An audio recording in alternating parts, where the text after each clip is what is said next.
What up, y'all? Welcome back to another episode of the Blacktop Podcast. We're two-manning it today. Christian's on his way to the Dominican, I believe. Well, I think he's leaving on Friday, so, What the frick? I you wish know. I could go to the freaking Dominican, man. Man, me too. Me too. But, the weather here is kind of the same in a sense. We're starting to hit a heat, and I don't know. I'm kind of mad about it. I'm not a big heat fan. What about you, Rube? You don't like the summer? Yeah, I'm more of a middle season guy. Ah, Fall, I'm a fall and I spring. okay. I would take the end of summer, beginning of fall. That's my favorite time of the year. Oh yeah, I So feel that. like beginning of September, because like everything's kind of busy, but then also the weather's still nice, but not too hot. Yeah. So you can wear little layers, but not too much. Yeah, I feel But that. But you know what I do love the summer for? Free agency, trades, the draft, the FIBA World Cup this summer. So, as much as I'm not a summer person, a lot to be excited for. Let's just get right into it, y'all. So, as you know, or by the time you're hearing this, free agency is like a day away because this is gonna go up on Thursday, and whew, I don't know. It's obviously a bit of an underwhelming class compared to ones before, but I think outside of like the star power, I think there's a lot of good role players like that are gonna get signed this year. I mean, just one off the top of my head, we saw Dante DiVincenzo decline his option. I think he's gonna be a big difference maker. And yeah, I just think there's a lot of depth to be added in this class. What do you think, Ruben? yeah, I think you said it best. I don't know if there's not there's only two players that I think really moves the needle in terms of like they can shift your team entirely from like just a random playoff team, middle of the pack to being a potential contender. You know what? Let me take that back. I wouldn't say there is. No, you don't think Dylan Brooks is moving a needle? No, I don't think so. What But about in like you said, China? I think yeah, the Guangzhou Tigers or whatever. Like yeah, this is a good class in terms of filling out your roster or filling out like the core of your team in terms of what you need next to compete, like those supplementary pieces around your stars. Um, I think for the most part, looking at the free agency class, like top to bottom, James and Kyrie, I don't know if they're at a place where they can affect the game like they used to. That's why I took back what I said about them being necessarily needle movers in the sense of like you build a team around them. They're clearly guys that you need to pair with, and but I think this is a good draft. I think like or draft, sorry, free agent class, and like you could go all the way down to even the 75s, and like the top 75 players on this class. I think are all players who are rotation level guys. 100%. Yep. So this, yeah, I'm excited about this. I think this is really a good class for teams that who need that extra step up. Mm. Right? You look at a team like I don't know what their cap space looks like, but in Milwaukee or with the Sixers and on the other side in the West, like I think the Kings are probably the biggest at play in terms of their cap space. Right? They can make a lot of moves, so it's going to be exciting to watch. 100%. Let's get right into it. So before we get into all like the actual free agency stuff, we had a trade go down from our last episode until now. As we all know, John Collins, after what seems like half a decade of being in trade rumors and on the market, Yeah. finally out of the ATL. So as we all know, it's John Collins to the Utah Jazz in exchange for Rudy Buckla and a second round pick. Which, if you're not Filipino, that's Rudy Gay. Damn, man. Anyways, I mean, let's just talk about it from the Jazz perspective. The Oh I'm getting just man. very, it's a Laurie like flyer, to where it's a guy who's got a decent sized contract, and not necessarily has ever warranted that value, but it's also not necessarily out of factor that they're complete cheeks. When we think about John Collins, how we got that $100 million contract was being a 20 and 10 guy, and I think there's still some of that in there. But through like the big finger injury he's had, that's a big reason why his shooting's fallen off. But you know, I think when you look at this Jazz team, at first, I know how I felt about the rumor. I was like very, I don't know, not full on about the John Yeah. Collins coming in. You got a guy like Taylor Hendricks, but I think also just looking at how the Jazz season went, Will Hardy's a guy that likes to let rookies earn it. You know, we all know how good Walker Kessler is, and he didn't even start to begin the year. You know, Ochai Agbaji was a guy who had to get his way into the lineup damn near up until like post All Star, it felt like. So I think it's good, healthy competition. And, you know, if John Collins wants to like earn his keep and really get towards that next contract, this could be a situation I think could be beneficial for sure. Yeah, I agree with that. I mean, John Collins is, at least for Utah's perspective, like you pick up another, solid forward who's under contract at 24, 25 years old. I think Mhm. with, some level of, I think there's still quite a bit of development left for John Collins.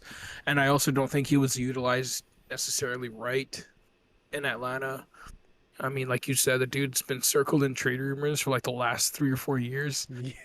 So I mean, I actually like it for Utah. I think it adds a different dynamic if you're talking about on the basketball court purely. Like Laurie is really good at what he does. Obviously, he was an all-star this past year. Walker Kessler, I think he is obviously a defensive big, a special impactful defensive big that can spread the floor, who's got nice touch around the rim, and then you add John Collins to that, where he makes his money on obviously being an athletic guy on both ends and can make an impact on that side of the floor. But I think having the dynamic of an athletic player like him in the front court alongside Walker Kessler and Laurie Markkinen, and not to mention that he's still got quite some size, like at 6'9".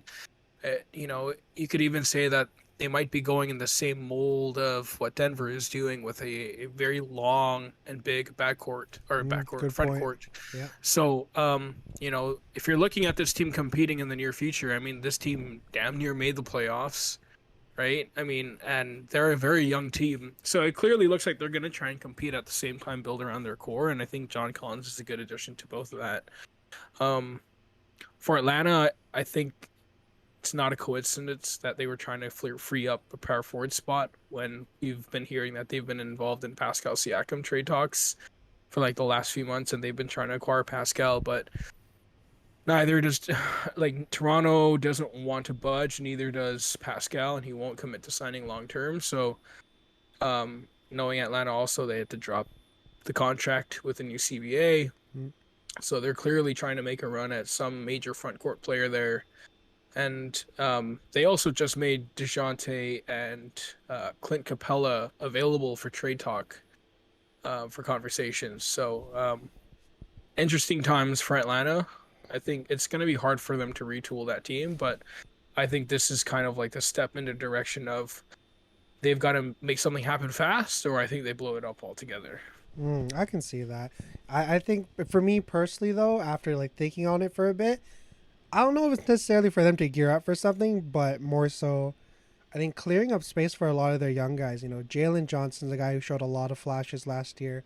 You know, similar kind of build to John Collins, can do some similar things. More importantly, though, like a guy like AJ Griffin Jr., I'm really excited to see like if they stand pat with where they are and don't do too many big moves.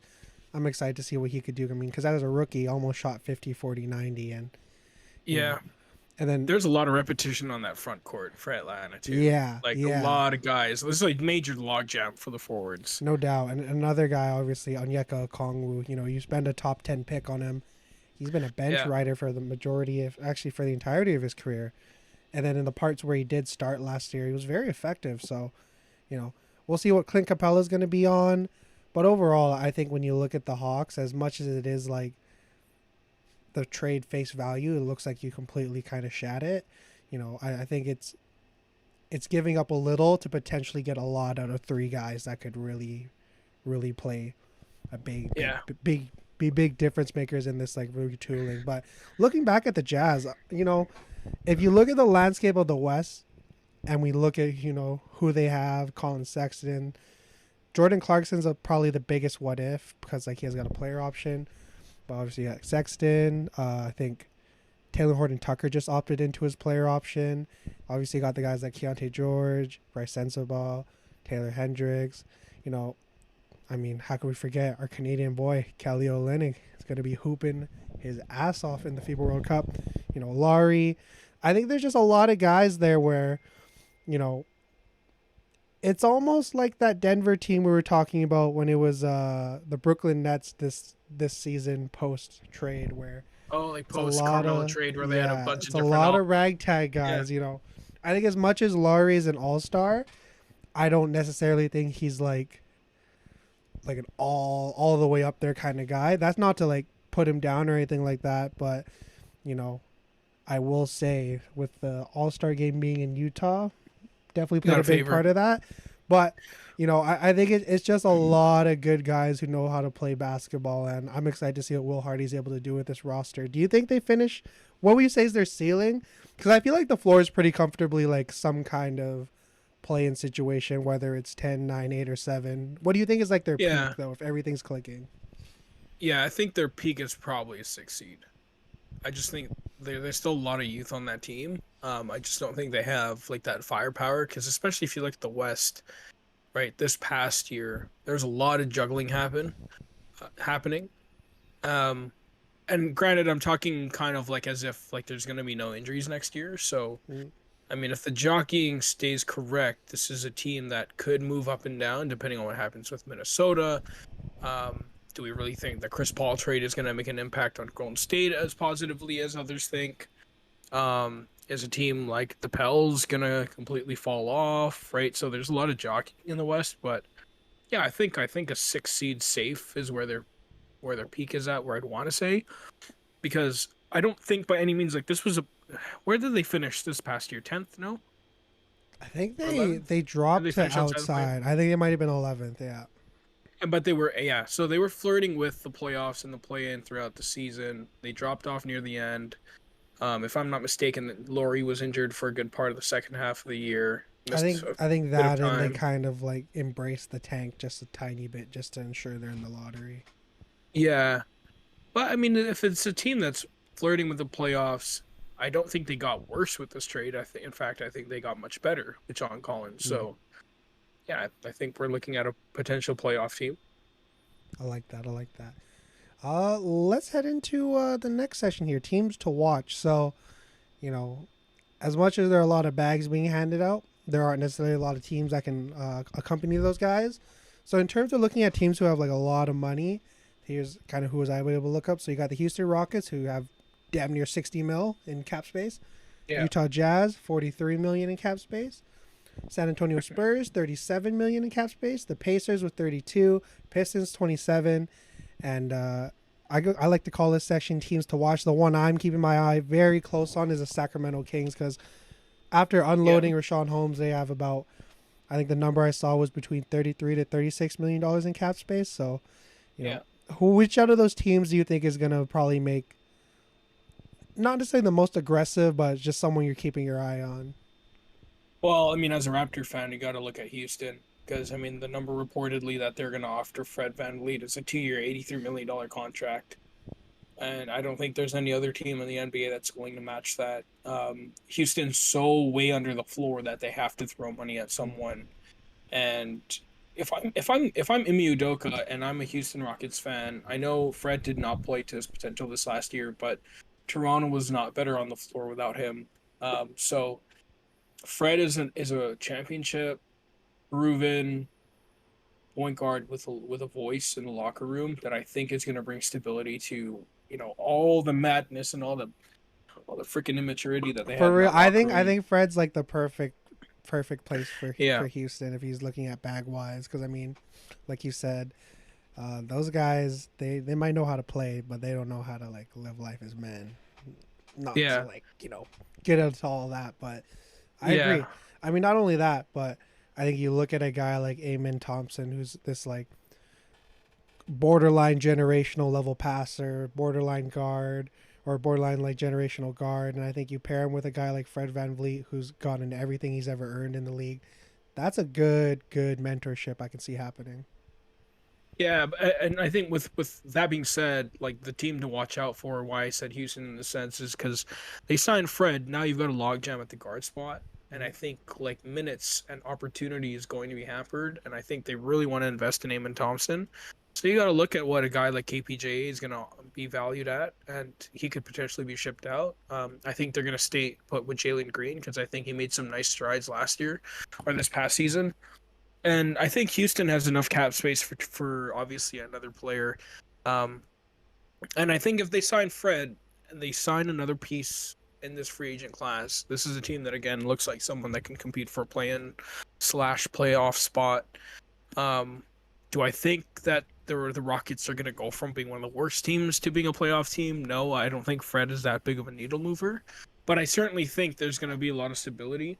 And from what I understand is, Fred's done it all. He's been an all-star. He's an NBA champion. He's pretty much reached every, corner in terms of the NBA career, at least in accomplishments. Obviously, he's not an MVP guy, but for a guy that's undrafted, I'm pretty sure he's going to bet on himself, like he always says, bet on yourself, Mhm. and take a 2-year, $83 million deal because that's generational money. I would not be mad if we go here on Friday. I would not be mad at Fred, but I would certainly be pretty pissed off with the Raptors front office because I think that's a pretty big that's a pretty big slumber on their part considering the value that they had this past season. You made a trade to hamper a little bit of your future next year for Jakob Poeltl. You go all in with the hopes that you can re-sign everybody this summer.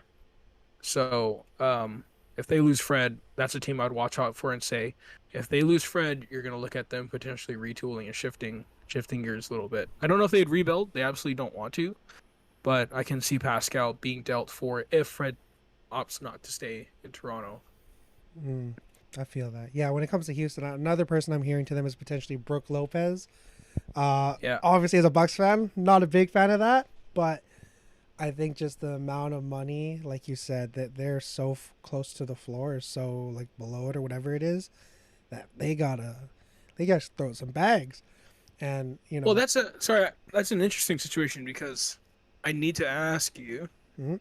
I'm like, what are they gonna do about Middleton and Lopez? Because if I'm not mistaken, they have Middleton's bird rights, no? I think they have both of their bird rights. Yeah, So they would have to sign them, but then you're looking at a significant tax team. yeah, yeah. But I think that's the thing when you're one of those small market teams. You're not like in LA to where you can afford to lose a star player and kind of wash your hands of that. Because I mean, as much as I love the Bucks, nobody's going to Milwaukee for like, the sights and the views and the lifestyle and whatever not. You're going there to Yeah, compete. And with that, I mean, we've seen this team's willingness to, go into the luxury. You get guys like, you give up a lot of your assets for Drew Holiday. Ended up in a championship. Chris Middleton, as much as we want to look at the fact that he's coming off of a year where he wasn't fully healthy and fully effective, I think that's the thing with guys who get like knee injuries, especially, ones that knock you out for a significant amount of time to where the first year back is like very iffy. But then that second yeah, year, you're able to go through the summer not having to rehab, able to focus on your game. I think that's when you really are able to see how well a person's recovered. So that's all me saying that I think if there is one person I would definitely not want to lose is Chris Middleton. That's Giannis's. I mean, remember what Kendrick Perkins was saying? Chris yeah, Middleton was the Batman. I'm not saying that, but what Chris has meant to this team from a stability standpoint, from a closing standpoint, just he's the perfect role player alongside a guy like Giannis. Doesn't need a lot of touches, but when the game's on the line, when you need a bucket, he's a guy you can definitely go to. When it comes to Brooke, I mean, this year was sort of a renaissance year in terms of looking at, he was a guy that is one of the big forces in the league, size wise. The stretching is always there, but we really saw his defense take an uptick, and I hopefully he's able to build off of that.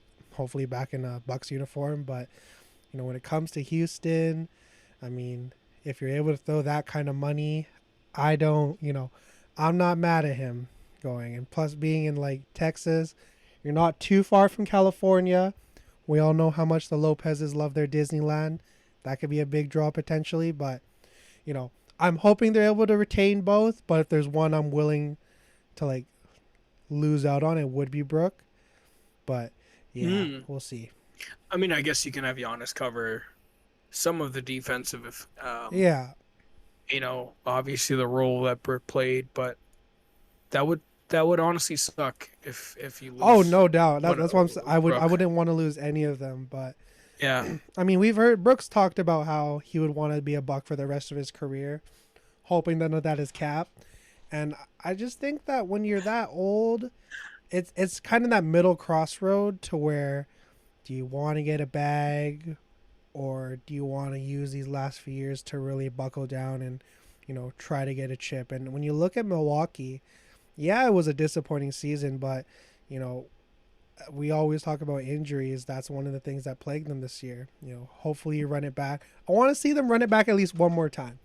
If they get bounced out next year, then by all means, maybe not blow it up, but make some big changes there. But yeah, Houston I think is definitely one of the big forces looking towards Friday. Another team I'm thinking of, I think is the Spurs.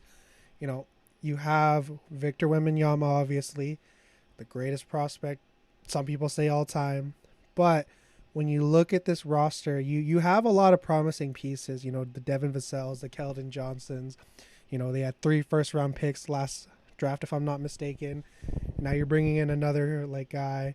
You got a lot of veteran depth in a sense. You got Doug McDermott there. Zach Collins, I believe, is still there. But I think what they're lacking is really like a good point guard. Because Trey Jones is cool, but he's a restricted free agent. He's also still young. And when I'm looking at the potential guards here, I like the idea of San Antonio going after a guy. If let's see here, Dennis Schroeder maybe. D'Lo, I don't know. Russell Westbrook.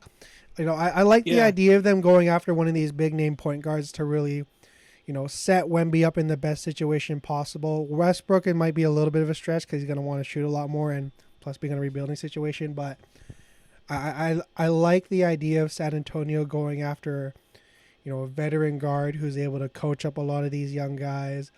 He's able to get everybody to their spots and I think really put Wembanyama in the best situation to succeed. So I think the Spurs are going to be a big factor of this free agency. Yeah, I think it'd be interesting to see who they sign. I mean, they're obviously below the floor, so they need to sign somebody. Um, One guy I was thinking about them picking up that would be really interesting is Grant Williams. Um, Yeah, I yeah, see I've that. seen his name circled between the Mavs and the Pacers, but I think he would be an interesting name in San Antonio because I think he fits the timeline as a younger player. Yep.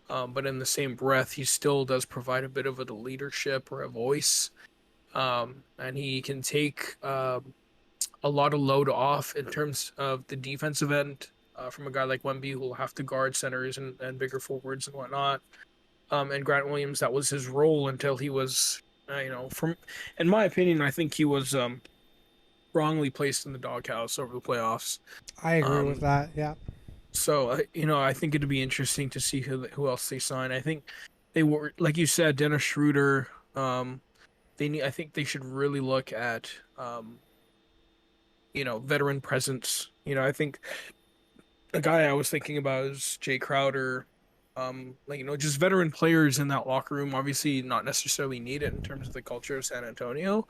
Um, Also because the point guard class is kind of thin. So I think there will have to be other pieces. I also heard that Pirtle, that there's a real possibility that Jakob could re-sign with San Antonio at a higher number I like that for a because year or I feel two. like as much as Wemby has the size, I feel like until he bulks up, he's probably more of a four. Yeah, and he'll definitely struggle his first year against other centers. So, I mean, that would suck if you traded your assets to San Antonio to get him. He's off in a year. Fred goes. So, anyways, I'm just covering it from that aspect. But um, it'd be interesting. I think the Spurs are obviously in a place where they're focused on Wemby's retooling. So, whoever they place beside him, unless they manage to pick up James Harden or Kyrie Irving, I think these are just um, internal moves, right? Just Mm. for preparation. Um, I want to say there's one team that I am really looking forward to seeing this free agency is the Blazers because of the Mm, fact that like even yeah, though the Dame situation is pissing me off, like literally just choose a direction already. Like I don't know why. Like I understand the whole loyalty thing, but part of me just feels like he's just dragging it out because he wants Portland to make a trade. He wants to stay in Portland, obviously, but I just don't think Portland has the assets to get this done unless they're willing to give up Scoot, which I wouldn't if I was in a if I was in the head office, they're not willing to give up Shaden Sharp. I'm not willing to do that either. So what do you have? Anthony Simons. So what does Anthony Simons get you? He's not getting you Pascal Siakam. He's not getting you high level players that Dame wants to obviously play with. So I think the whole Dame situation is interesting to me, but in terms of like what they can do, I think they have something. If they're willing to move the pieces, they're probably the one team that I sit here and say they can make the biggest splash for an all-star or a star player in the market. I like that. Yeah, I think some kind of package of Anthony Simons, and if you're able to get off a guy like Nurkic would be amazing. But yeah, I mean, I love Dame, but I feel like he's just so concerned with not running from the grind, not wanting to be Yeah. associated with the likes of like how Katie went to the Warriors, to where even the thought of leaving is for him considered like that kind of lane, but it's really not. And I mean, if the Blazers, by some account, trade a generational prospect just in the hopes of trying to reach maybe the second round with an aging superstar like Dame, man, you're gonna go from one of the most Humbled. yeah, you're gonna get humbled very quickly for sure. And I mean, I like the idea of Anthony Simons or spreading his wings, because I mean, all the numbers say that when he's starting or when he's running the show, that dude's a dog. I mean, Yeah. just to think of one off the top of my head, if I think him and OG, something along those lines. I know you're not a fan of that, but It is an interesting prospect because Yeah. someone there has to move. Hmm. I'm gonna say this right now, DJ. One of Pascal, Scotty, OG has to go Oh yeah. Oh, because there's not enough room for all three of them to have the ball and to do what they need to do. and That's I why think Pascal's the I think most Pascal's interesting hedged trade. it to where he's not going to be the one. Exactly. And so it's really weird situations. I think Pascal has stanked his own value a little bit because he obviously wants to stay in Toronto long term. Masai wants OG here, and Scotty is obviously a generational prospect. So it's like, who do you deal, right? And so the interesting thing about an OG for an Anthony Simons and potentially another player, whether it's Nurkic, and Nurkic would be an interesting one here in Toronto as a backup center. I don't know. Obviously the money won't work out, but you know what I'm saying. Essentially, it's an interesting prospect because if Fred leaves, you have your guard for the future, and Anthony Simons. Come on, Ruby, you don't like the idea of Simon's dick? Anthony Simons, Simon's dick, Simons, Gary Trent, Scotty, Pascal, Jakob if he resigns, Grady Dick. Like, it's an interesting That's prospect. an interesting roster, I will say. But OG is the best 3-and-D player in the league. There's absolutely no way that I think you can give him up. Because what he does, at least 3-and-D, it's so hard to be specialist in this league now because you have to do everything. Yeah. But he's got a high enough ceiling where he can develop into a shot creator. When he's been the man, when times Pascal and Fred have been out, like he's clearly been the best player on the floor. And he's one of the best defenders in the league, if not, the most versatile in terms of being able to cover the floor, bigs, guards, all that jazz. So Anthony Simons to OG does not necessarily pique my interest in the sense of like, yeah, we got to do it. But if there was a situation that you're like, Fred is gone and you got to retool and you got to shift something, I'd entertain it. That's what I'll say. Yeah, hell yeah, you'd entertain it. Raptors Twitter's going to kill me. Hey, man, that's okay. Because you guys got Anthony Simons and Grady Dick. They'll Grady Dick is going to be crazy. 100%. He's going to be good. That dick do go crazy. I man, right back to okay, wait. I'll not, just on a little aside. Do you think Grady's gonna end up in like top 10 jersey sales in his rookie year? Yeah. That's what I'm seeing on Twitter. Yeah, and he's clearly marketable because the NBA has really pushed him.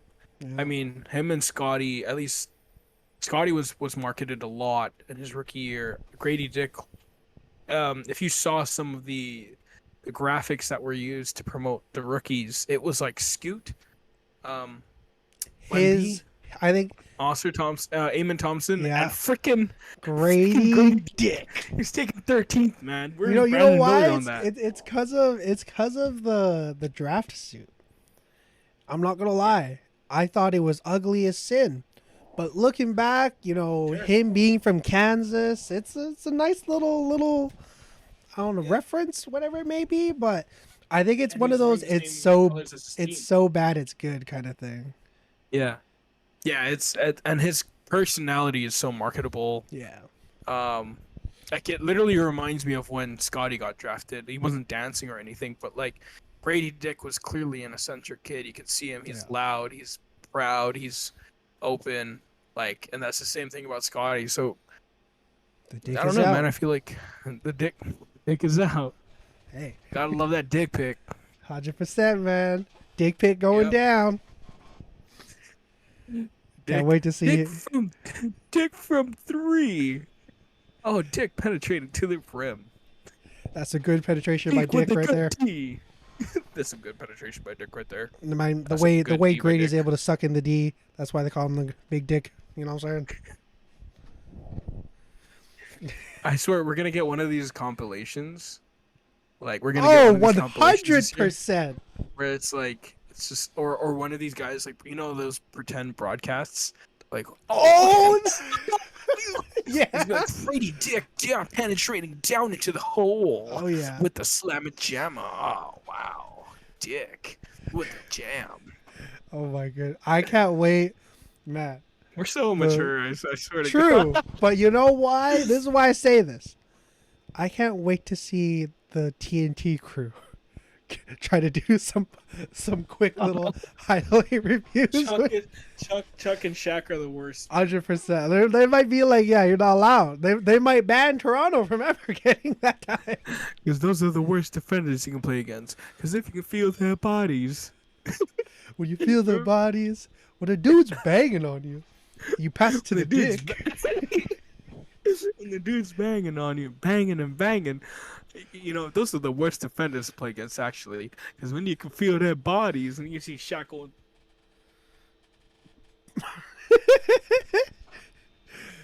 That's what I'm saying, man. Grady Dick's Classic. for to take over the league.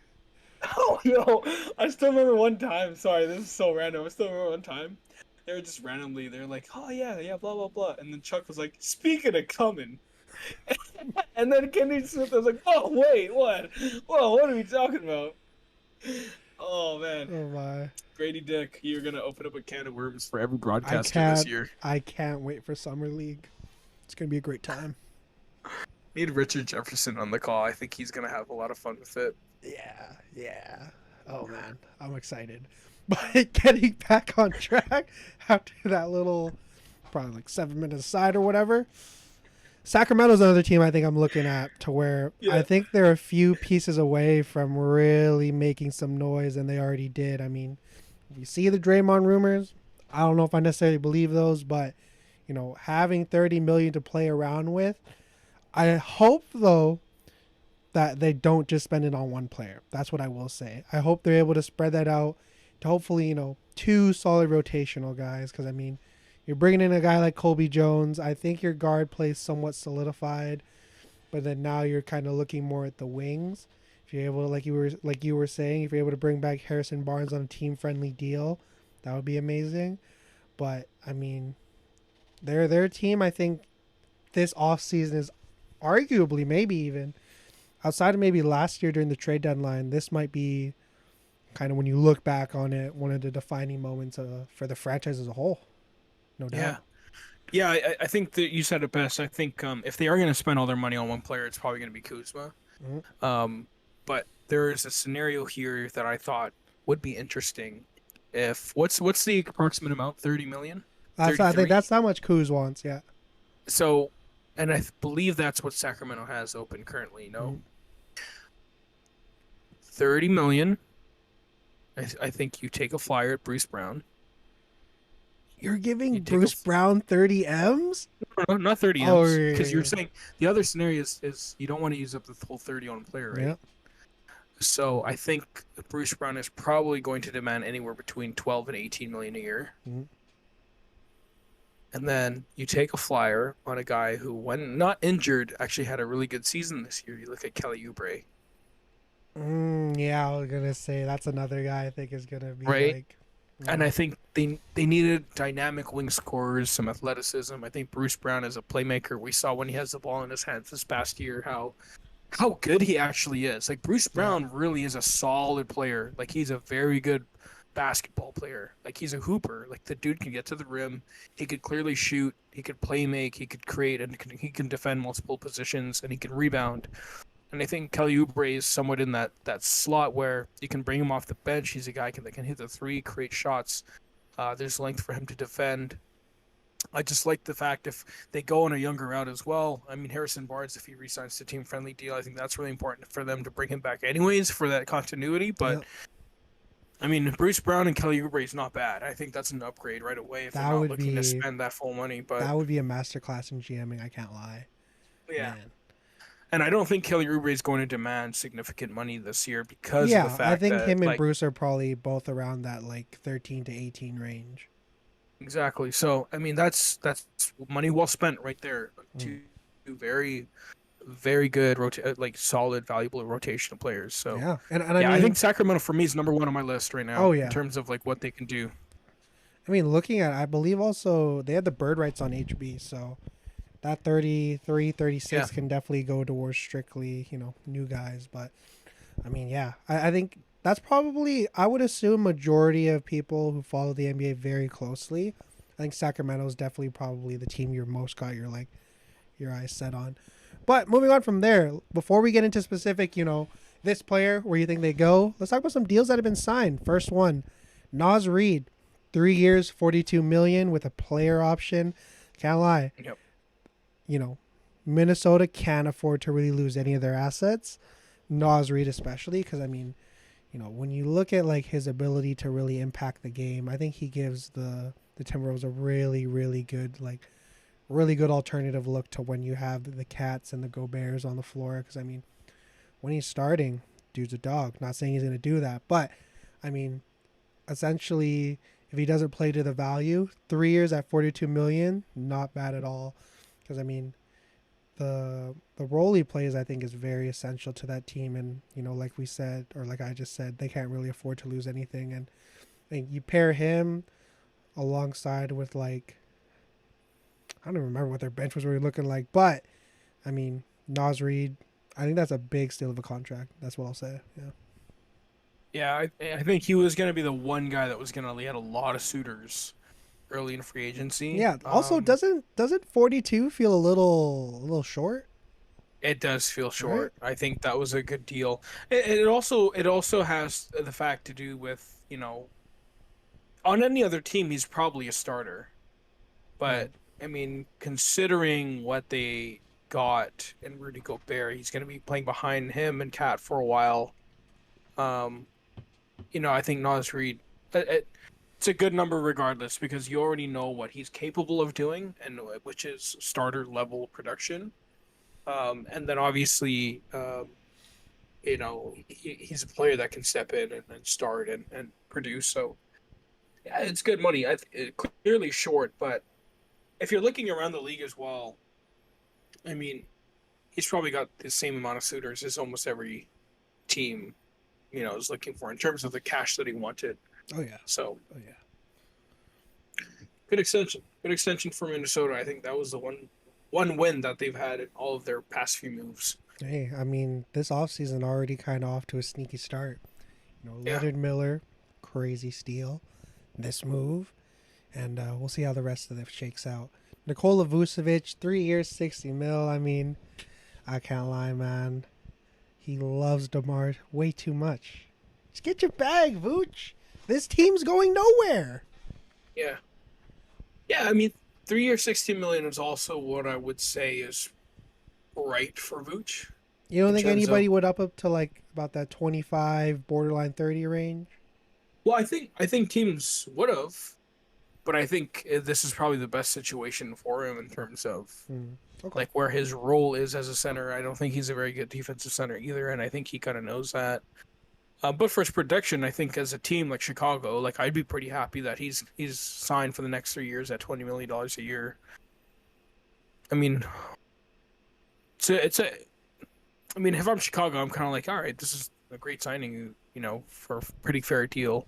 If I was Vooch, yeah, I mean, I'd probably want more money. But in terms of opportunity and like his Maybe even best touches chance as to well. win, yeah, I think like opportunity and like combined like the balance of trying to win and trying to be competitive, like he probably feels that got good amount of money and is in a good situation where he's comfortable. So yeah, I can't blame Vooch for wanting to stay in Chicago. Respect it. All right, heading on to specific players because I feel like we're both in agreement. Kyrie stays, James Harden stays, Yeah. Draymond Green stays, and we Yeah. already talked about Middleton and Brooks. So let's get into the juicy ones here. D'Lo. I mean, he's been in Toronto. I don't know how you feel Yeah. about that. Yeah, that's an interesting one. Um, well, unless he's willing to sign for the MLE, yeah, for Toronto, I don't know. Uh, I don't know where he goes. I feel like just his skill set and how much he's proven to, I mean, let's say it, to be a liability in the playoffs, I think has really tanked his value because, I mean, you know, we can look at every team and we can say who their guard, bucket, kind of play makes but doesn't really guy is because I mean Jordan Clarkson is one that comes to mind. Maybe I mean his playmaking's definitely improved in the past few years, but I think most people still know him as a bucket. Again, there's guys like that on every team, so I think D'Lo's best move might be to come back to LA, definitely on a cheaper deal, but you know it kind of sucks. I do love D'Lo. D'Lo's a heck of a player when it comes to it, but I don't know if there's too many suitors for him.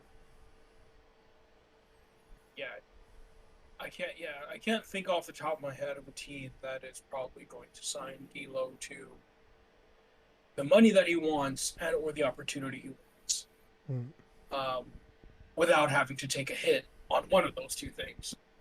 So I don't know what he does, man. I think like you said, he probably stays at the Lakers. I mean, if there's like a move to maybe just be doing shit, maybe the idea of like signing trading D'Lo for like a Terry Rozier, get a little younger in that backcourt there. That's like what I could maybe see, but that's also like that's more some 2K stuff. I feel. Yeah, Yeah. But all right, moving on to the next one. You tell me a place you'd like to see him or where you think they'll go. Russell Westbrook. I think he stays with the Clippers. Think he stays with the Clippers? It's been rumored that he stays with the Clippers. Yeah, I think he stays in LA. I think he signs a team-friendly deal. He's obviously on the last leg of his career, and it's probably the best place for him too. I mean, clearly he was loved by the Clipper fans, so Oh yeah. and by the front office, and there's less pressure for him there because clearly all the pressure's on their wings that can never stay healthy. I feel that. So he needs someone to stay on the floor, and Russell Westbrook has been an Iron Man for 99% of his career. Here's an interesting one. Jordan Clarkson. Now, he's not necessarily a free agent. He has a player option, but I feel like we both expect him to decline that, right? Yeah. Yeah. Yeah, Where's the situation you know- you'd love to see him in? Um, Because, I mean, he's... part of me wants to see him in Philadelphia. Ooh, that could be tasty. Yeah, I like that. Yeah. Part of me wants to see him in Philadelphia only because, like, I want him. Philadelphia's a team that struggled to have, like, some sort of shot creation in the half court. Like, some guy who can just hoop. And I think Jordan Clarkson obviously fits that bill. I don't know if they have, obviously, the money for him, but I'd also like to see him on a contender. Like, I'd like to see him on a good team. I think Oh, man. whether he decides to choose the bag or play for contender, he'll have that option. I remember a Bucks Twitter was just saying, like, Jordan Clarkson, man, I would love that. That would be nice. That would That be would a be hella really nice. nice pickup. No doubt. Dante DiVincenzo. Where you think he? Knicks. Yeah, I've seen that. I like that idea of bringing all the Nova Knicks. boys to like back That'd to be New insane, York man. or back to. I like But I like the fit though. Yeah. I really like Dante's fit on the Knicks. I think that's, oh man, him and JB were like the starting backcourt together, right? Yeah, Like back in Nova, that's a nasty yeah. backcourt. Oh I see him with the Knicks. I don't think he's obviously not coming back to the Warriors. yeah. There's just no way they can re-sign him. Um, I think there's an opportunity for him in Minnesota. Like that's one of the teams that was rumored Oh to be yeah, looking at I him. like that. Um, I also think uh, I want to say Toronto. I would not mind DiVincenzo as an MLE pickup in Toronto. He's gonna have a lot of options. I think in terms of what his value is probably the MLE. So there's gonna be a lot of teams that are gonna be looking for his service. Yeah, he's just one of those guys. He just plays the game the right way. You know, Yeah. doesn't have too many flaws in his game. Alrighty. I'll throw one at you. Yeah, yeah. We can go back and forth with this. Throw it. Dylan Brooks. I mean, No, last time in all seriousness, I heard Vegas has him going to Houston, and I like that. But I think another team I would maybe look at. Shit, man. If he somehow ended up on the Cavs, that could would be low-key a be really good nasty. sign. Because Yeah. I think you have all the gravity. Not that he had any gravity to begin with, but you have all of that taken away. you're able to just like focus on defending, and hit the occasional shot. Because I mean, if he's, I do think him playing in Memphis for so long and kind of being one of those guys that grinded his way from the second rounder to like now you were a starting caliber guy in the playoffs is a good story and all, but I think there is some kind of floor that you hit with those kind of teams, especially if you're a guy like Dylan Brooks. And I think a change in scenery to a team that's really, I think, closer to doing it than the Grizzlies, plus being surrounded by, like, in my opinion, better guard play is a situation I'd like to see. Because, I mean, if we're looking at any of these small forwards, you could name all of these guys to, like, Cleveland. Because, I mean, Torrey Craig would feel amazing in Cleveland. Kelly Oubre, Dodoy, Dylan Brooks, Cameron Johnson, I think Max they Strus. just need someone that's not Isaac Okoro or Seti Osman. Yeah. Respect to those guys. They did their thing. Do you remember when people were saying this is the LeBron replacement for Seti Osman? Yeah, like, no. My goodness. I'm good. That's insane. But yeah, Listen, I like him to Cleveland. I like him to Cleveland too. I think you brought up a good point. There's a lot of guys that could obviously fit there. I think Cleveland's pipe dream is Kyle Kuzma. Because that would be absolutely insane. I don't know how that works though. It's just it won't happen. It won't happen because they don't have the money for it. Just simply enough. But or if there is one guy that I would love to see in a Cleveland, a Cavs uniform, if we just say fits.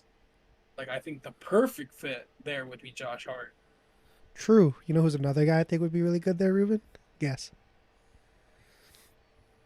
Are you going to say, here, Bruce Brown? No, not Bruce Brown. Let's see. Oh, Middleton? No, not Chris Middleton. Oh, shoot. All right. Christian Wood? Not Christian Wood. Do you want a hint? All right. Like, give me a hint. This guy's better than that French fucking bum Evan Fournier. Oh my god. Okay, no. Are you serious? Oh no. Hell no. Hey, Evan man. Fournier. Huh? Every team needs an Evan Fournier. Yeah, to sit on the bench and do fuck all. Yeah, he's your veteran. He's your veteran shooter. Evan Fournier is not... I'm gonna be honest. Who you listen to first? Seth Curry or Evan Fournier? Wait. Who would I listen to first? Yeah, Seth Curry or Evan Fournier? Oh, Seth Curry, 100%. See what Yeah, I but mean? the argument is Cam Reddish and Evan Fournier. I'm taking Cam And I'm Reddish not all listening. day, man. I'm taking Cam Reddish all day. I'm not listening to either. Hey, man. put Cam Reddish on that team, give him some opportunity. You know, Oh God. probably not that much better than Isaac Okoro, but just for the sake of it, sign him up. Why don't we see Chris Middleton in the Cavaliers? If he somehow gets to the Cavs, man, There's no money over there. I This is might, hilarious. I might have to get this tattoo lasered off. Oh, did you get a Middleton tat? No, not a Milton tat, but I got like the Brandon Jennings saying, Bucks and 6. That's for the culture when they won. Oh, true. Yeah. But yeah, I mean, Yeah. I just want to see Cleveland do something because Yeah. I think they sold very hard at the draft. Because I mean, you can't tell me there's a world where they could have traded to 20th and landed Cam Whitmore. I think they really dropped the ball there on the draft. Because I mean, Amani Bates is cool and all. I'm a guy who, love the opportunity. Hopefully, he's able to get some kind of burn. But when it comes to it, when you're going to be in the deep depths of the playoffs, as great as it is to have that kind of shot making, the playoffs I think is just another level of basketball IQ that I don't know if Amani's really at yet. Now they can't get there, but they just need to do something. Well, they definitely need something that's not Isaac Okoro and Cedi Osman. I think you literally said it best. So let's keep it at that. I think it's hard to think right now as to where or exactly who. I mean, obviously they don't have a lot of room to move either at this moment. But there are some players that they can sign for the MLE that are better than Isaac Okoro and Cedi Osman. So oh yeah, no doubt. Make something. TJ Warren. Something. TJ Warren's an interesting one. I think so too. Part of me wants to say he goes to a team like Washington. And just hoops. I'd kind of like that. Only because he's clearly a guy who needs to pick up his value again. Yeah. So I think seeing him on a team where he can get an opportunity to play is going to be his number one key. And he didn't get a lot of chance to do that with Phoenix this past year. All right, I'll throw one out here. Christian Wood, where do you think he goes? So I don't think he's coming back to Dallas. I would think that he feels very slighted. Yeah. Absolutely, he does. I think a team with a really good fit for him is Miami. Ooh, I also want to say I would be interested if Sacramento took a flyer on him. Only because just to add more forward depth, get bigger on the front court. Him, Sabonis. Because I think you could shift Keegan over to just the Keegan Murray to 3, Yeah. exactly, and that's exactly what I'm thinking. And that's a bigger lineup. Nasty lineup. Ooh, Yeah, that's a nice, and obviously a lot of offensive production, a bit of a liability. Well, not a bit, quite a bit of a liability defensively. But this is a team that was clearly very good defensively, anyways, as a team, and they played fast. And Christian Wood fits those two things. So I like the flyer on him. Yeah, Christian Wood I think is like the sleeper for this free agency class to where he could make a big impact. I think. Yeah, there's another team that I would be interested to see how we could, if he could get onto there first of all, is Miami. I think Miami is one team, and the other that I was thinking about is Boston. You don't think they have enough depth there? I think. Well, they have a lot of bigs. True, but do you think? Because I've not to cut you off or anything, but I feel like if Christian Wood goes there, I think he'd be more like insurance than like full rotation. Because I think you're banking on those three not being healthy. I wouldn't bank on Christian Wood being a massive rotational player either at this point. Unless a team like Portland is willing to take a flyer on him, which I think another team would be a landing spot for Christian Wood. But I think, considering what they did with Malcolm Brogdon this past year, and Kristaps Porzingis' injury history, same thing with Al Horford, same thing with Robert Williams, like you said, I think it'd be interesting to see him as a flyer there and add more depth to that front court That would be probably the most stacked front court, man. That'd be crazy. That's what I'm saying. That'd So, I mean, like, it would be interesting to see if they can somehow get him. Obviously, at a team-friendly deal, because that'd be the only way to get him. Mm. But, I mean, they want to shore up that front court, because that front court is full of injury-prone players. True. I just want to see him in a good situation, man. Yeah. He's probably one of like the most unluckiest players when it comes to situation wise in the past bit. All right, next guy. Let's talk about. Hmm. Let me throw one at you. All right, go ahead. I'll give you did we talk about this fellow? I don't think did we say specifically Bruce Brown? Because I think he's gonna have a lot of suitors. I mean, we touched on it. You mentioned how it'd be crazy for the Kings, but I'm the kind of guy where uh I think if the number's right, He stays. I would hope he stays. But I also think Christian Braun's capable of just slotting into that role, and also drafting a guy like Julian Strother to fill that role of Christian Braun being the rookie. I think that could be another thing too, to where they're just like, we love you, Brucey. You, as much as Coach Malone said, you're not going anywhere for this kind of money, a little too rich. So I think if he doesn't stay, man, when you mentioned Sacramento, I just think that'd be perfect. Because I Yeah. think you could give him more of the point guard role. Not to say that Malik Monk's bad at that, but I just think he's so much more effective as a guy who's able to just shoot the ball and not focus too much on like getting his chickens together or whatever it may be. So I really do like that Sacramento fit. Another one though, I mean, saw he was in Boston. That could be cool too. But Mm. I also think, you know, if I'm signing for the mid level, I'd rather just stay with Denver. So if I'm looking at teams where you can maybe get paid, ooh, him to Indiana, I think For would many. maybe be. I think just any of these That'd be teams that interesting. got a lot of cap space could be interesting. He's just a guy I who mean, I think he's there's back. not really too many teams he could go on and be like, yeah, this dude's cheeks. You know, there's I think Yeah. he's the Swiss Army knife in every sense of the word. I think one team that will be on in the play for some free agents, um, that we haven't really mentioned, that I think can compete for the playoffs is Oklahoma City. Yeah, I can feel that. I absolutely think they will be in the play for somebody. I think their projected cap space is sitting around 18 million. I might be totally wrong, but I mean there's something there. I mean I think the team, I think they think that they're competitive. Obviously, they were in the play-in, Yeah. right? So clearly, this is a team that can compete already at their level. You add Chet to that lineup, um, and then the cap space to sign a veteran player. I mean, it'd be interesting. I think Oklahoma City is going to be in play for some of these top guys too. Potentially. I also feel like they're more in tune with like I feel like Sam Presti's just waiting for the next superstar who's like disgruntled.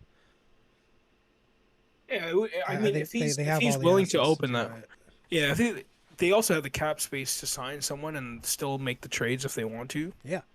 I think it'd be interesting to see who. I mean, that'd be interesting to talk about like who the next disgruntled star could be. I mean, I mean, JB, I feel like it's such a cop out answer, but I also feel like yeah, if he don't like Boston's fans, I don't know how much more he'd like Oklahoma. You know what I'm saying? yeah. I'll leave it at that. I've got two names that I All right, want to throw let's out hear there. it. Trey Young. Oh, I could. Oh, okay. I think Trey Young could be disgruntled, and I was flirting between two, but I think the other guys is fine where he is, which is Paul George. But the other guy I was gonna say is LaMelo Ball. I don't know if Lamelo. You think he? I feel like he would be because I think at some point he was gonna start wanting. I think he's gonna start wanting to win. It's like I feel Charlotte like has been a bad team. I want to see how him and Brandon Miller operate before like, because I feel like Lamelo getting disgruntled maybe 2 or 3 years down the road. I'm thinking more potentially like this year. I could see it, but I also I want to see how him and this potential Paul George twin could operate. But Yeah, they gotta make something happen fast though. 'Cause yeah. that was MJ's pick on the way out. So that doesn't really sit well with me. And Mitch Kupchak had no explanation for why that pick was made. Hey So man, I think he just liked the cojones on Brandon Miller. 'Cause, I mean, did you hear? He was just like, he was basically yeah, saying, "Man, MJ, I'd Paul beat George you." is better. Well, that and it's like, man, I would cook you. I mean, Michael Kidd Gilchrist had some balls too. He also had a crazy ass jumper.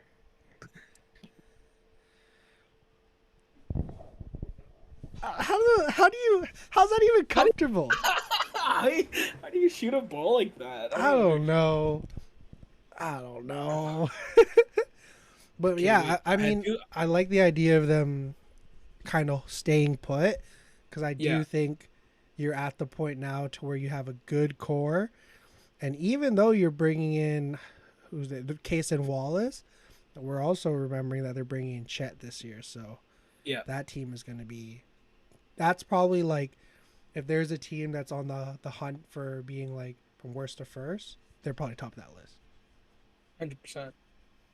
Um, Dennis Schroeder. Man, I feel like he just fits with a lot of teams. I would hope that he stays though. I think he just brings some kind of steadiness. He understands how LeBron and AD like to operate.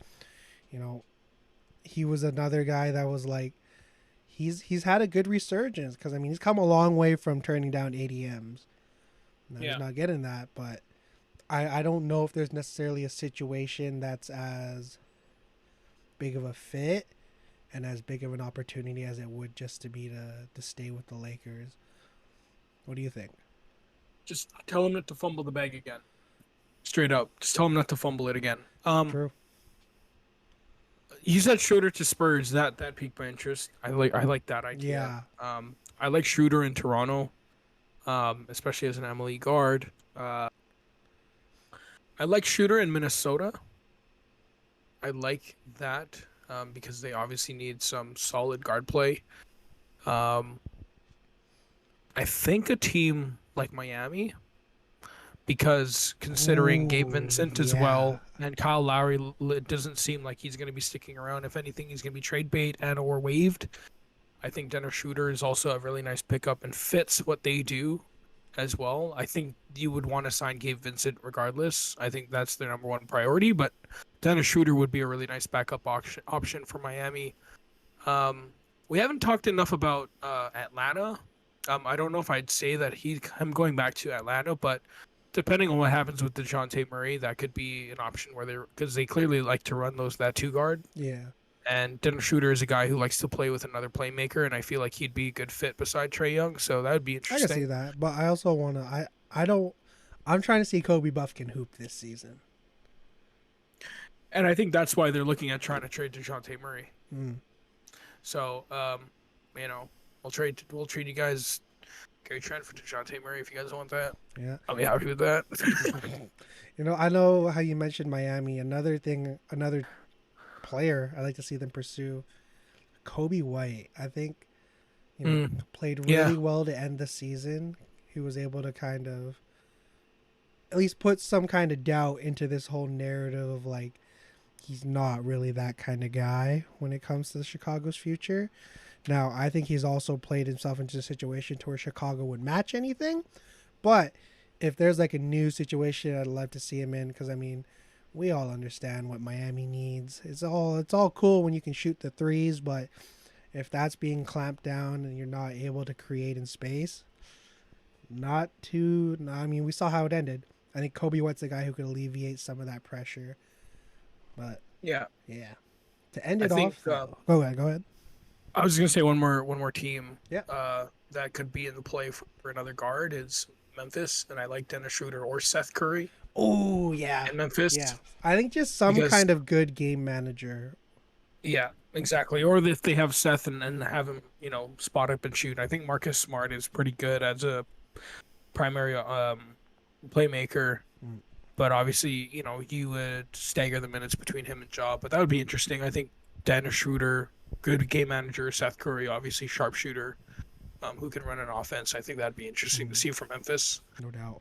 I think another player I'm curious to see what happens with them is Matisse Thybulle. Restricted Yeah. free agent. We've seen what happens when you go to a new situation and you're playing in a contract year. Start to hoop a little bit. He's another guy I'd love to see Sacramento potentially throw their name in the hat for, because I think he's a guy that if Kevin Herter's not on his shit like how he was in the playoffs, he's a guy I think could step up there for sure.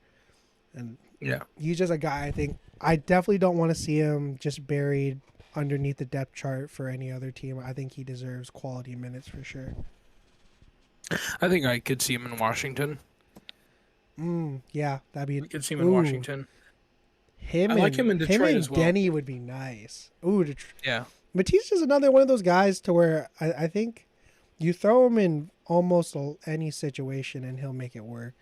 Like if that jumper comes back too. Oh man, scary hours for sure. 100%. Is there anyone else here we can really talk about? I mean, I feel like I'm missing somebody. Jeremy Grant. You think he stays? Oh, I think Jeremy Grant stays. I think a point guard we clearly did not talk about that is going to get a lot of looks this free agency is Dennis Smith Jr. I hope he stays, man. I like the idea of him staying with Charlotte, but I've also heard Miami's interested. That would be interesting because like he's obviously when he's healthy, he's a guy who can put the pressure on the rim. He was really good this year. Like Oh yeah, we did not give him enough credit this year. Like he was really good this he year when was he a was healthy. super nice like comeback story. So that'd be interesting to see where he goes. I think another player that I'm keeping an eye on. I'm just going through the list. Let's see. One interesting player. One more. Let me see. Oh, I think Utah Watanabe is going to get a lot of looks this year. I think Phoenix could actually sign him. Yuta Oh Watanabe. man, And he was really good before he's he the got kind of double guy doused. who would before he got hoed, he was shooting like 50% or something crazy like that, right? Yeah. Yeah, he was the leading 3-point shooter and he was defending and rebounding really well. So I think that's the kind of utility guy you need for a team like Phoenix. If he So goes to Phoenix, I don't see him coming back to Brooklyn. that would be a sick fit. Yeah. I think Grant Williams is also another guy that will have a lot of suitors this summer. I mean, like you I mentioned, think I mentioned the him to the Mavs. Spurs would be nice. The Mavs is a thing I'm very Yeah. intrigued by. I think that's the perfect kind of guy. 3-and-D, and I think we'll fully see him start to spread his wings as that PJ Tucker fire hydrant mold. Yeah. Him and Derek Lively, I think, could make for a good front court tandem of like defensive versatility. Well, they clearly miss Dorian Finney-Smith, and Grant Williams is probably the closest thing to that. And so, and being 24 years old, with his play style, I think it just fits what they're trying to do, especially if they retain Kyrie. Oh yeah, oh yeah. I'm okay. To end it off, who are like the three teams that you would say you're most excited to see how they fare with this upcoming free agency? Not including our own teams. Yeah, just three other teams. Sacramento for sure. Mhm. I think Sacramento absolutely. I'm excited about seeing. Huh.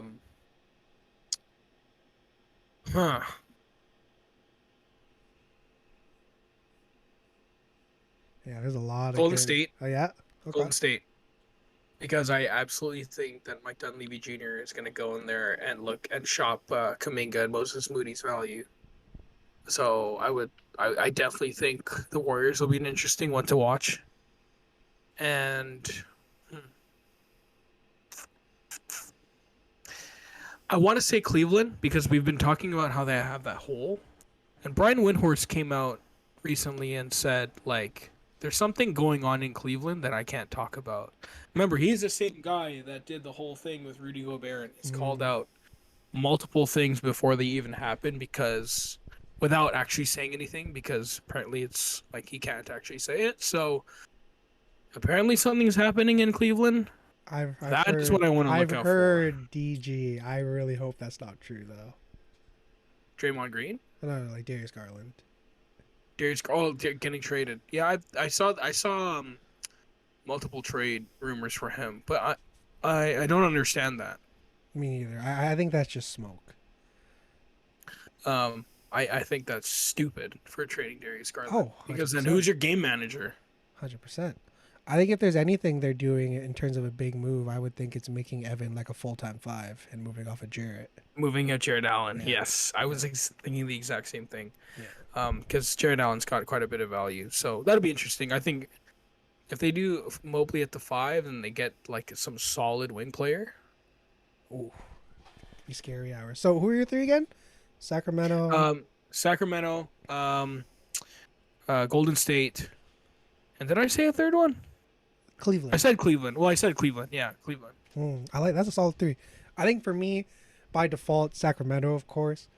Another one I'm looking forward to is Charlotte. We didn't talk about it, but I think the whole situation with Miles Bridges, seeing how that's gonna go, could be interesting. He should not be in the league anymore. I though. don't think so either. We'll see though. And then the other one I'm looking forward to.